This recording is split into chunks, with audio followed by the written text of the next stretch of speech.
جیسا کہ ہم نے اکثر سنا کرتے ہیں کہ فلاں جگہ پر فلاں شخص زندہ ہو گیا، اس نے مرنے کے بعد کا حال سنایا اور پھر مر گیا۔ اسی قسم کا عذاب قبر سے متعلق ایک واقعہ گلگت میں پیش آیا، جس کے بارے میں بتاتے ہیں کہ ایک شخص قبرستان کے پاس سے گزر رہا تھا کہ اس نے کسی قبر سے یہ آواز سنی کہ مجھے نکالو، میں زندہ ہوں۔ جبکہ ایک دو مرتبہ اس نے آواز سنی تو اس نے یہ سمجھا کہ میرا وہم ہے، لیکن جب مسلسل اس نے یہ آواز سنی تو اس کو یقین ہونے لگا۔ چنانچہ قریب میں ایک بستی تھی، وہ شخص اس میں آیا اور لوگوں کو اس آواز کے بارے میں بتا کر کہا کہ تم بھی چلو اور اس آواز کو سنو۔ چنانچہ کچھ لوگ اس کے ساتھ آئے، انہوں نے بھی یہی آواز سنی اور سب نے یقین کر لیا واقعی یہ آواز قبر سے ہی آ رہی ہے۔ اب یقین ہونے کے بعد ان لوگوں کو مسئلہ پوچھنے کی فکر ہوئی کہ پہلے علماء سے یہ مسئلہ معلوم کرو کہ قبر کھولنا جائز ہے یا نہیں۔ چنانچہ وہ لوگ محلے کی مسجد کے امام صاحب کے پاس گئے اور ان سے کہا کہ اس طرح قبر سے آواز آ رہی ہے اور میت بھی کہہ رہی ہے کہ مجھے قبر سے باہر نکالو، میں زندہ ہوں۔ اس پر امام صاحب نے فرمایا، اگر تمہیں اس کے زندہ ہونے کا یقین ہو گیا ہے تو قبر کو کھول لو اور اس کو باہر نکال لو۔ چنانچہ یہ لوگ ہمت کر کے قبرستان گئے اور جا کر قبر کھولی۔ اب جو نہیں تختہ ہٹایا تو دیکھا کہ اندر ایک عورت برہنہ حالت میں بیٹھی ہوئی ہے اور اس کا کفن کھل چکا ہے۔ پھر لوگوں نے، وہ عورت کہہ رہی ہے، جلدی سے میرے گھر سے میرے کپڑے لاؤ، میں کپڑے پہن کر باہر نکلوں گی۔ چنانچہ یہ لوگ فوراً دوڑ کر اس کے گھر گئے اور جا کر اس کے گھر والوں کو یہ واقعہ بتایا۔ اس کے کپڑے چادر وغیرہ لے کر آئے اور لا کر کے اندر پھینک دیے۔ اس عورت نے ان کپڑوں کو پہنا اور چادر اپنے اوپر ڈالی، پھر تیزی سے بجلی کی طرح اپنی قبر سے نکلی اور دوڑتی ہوئی اپنے گھر کی طرف بھاگ گئی۔ گھر جا کر اس عورت نے ایک کمرے میں چھپ کر اندر سے کنڈی لگا لی۔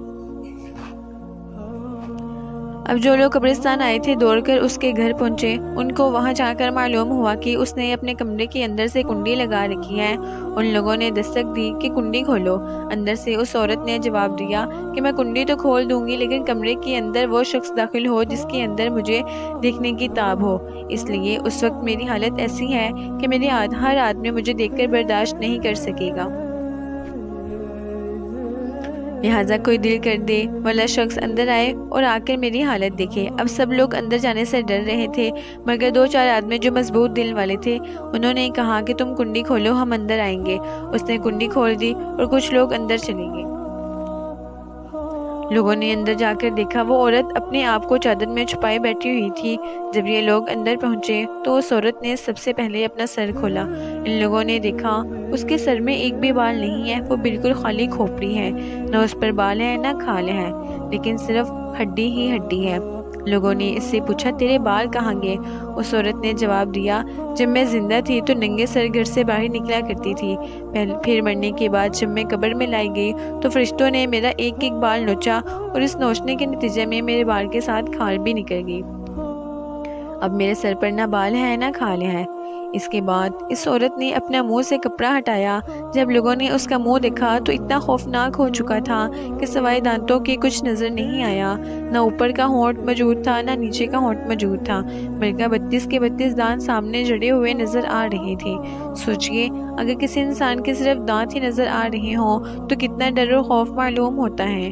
اب ان لوگوں نے اس عورت سے پوچھا، تیرے ہونٹ کہاں گئے؟ اس عورت نے جواب دیا، میں اپنے ہونٹوں پر لپسٹک لگا کر نامحرم مردوں کے سامنے جایا کرتی تھی، اس کی سزا میں میرے ہونٹ کاٹ دیے گئے، اس لیے اب میرے چہرے پر ہونٹ نہیں ہے۔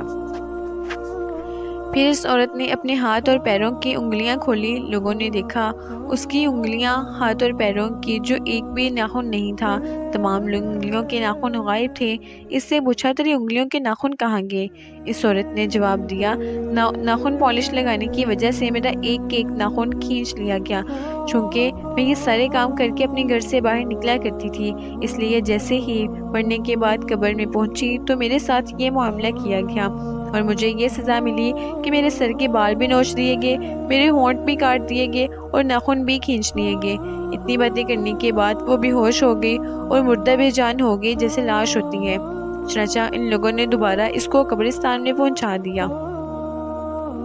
محترم خواتین و حضرات، اللہ تعالیٰ کو یہ عبرت دکھائی مقصود تھی کہ دیکھو اس عورت کا کیا انجام ہوا اور اس کو کتنا ہولناک عذاب دیا گیا۔ بے پردہ خواتین اس واقعے سے عبرت لیں اور ان گناہوں سے توبہ کریں جس کی سزا بروز قیامت بہت سخت ہے۔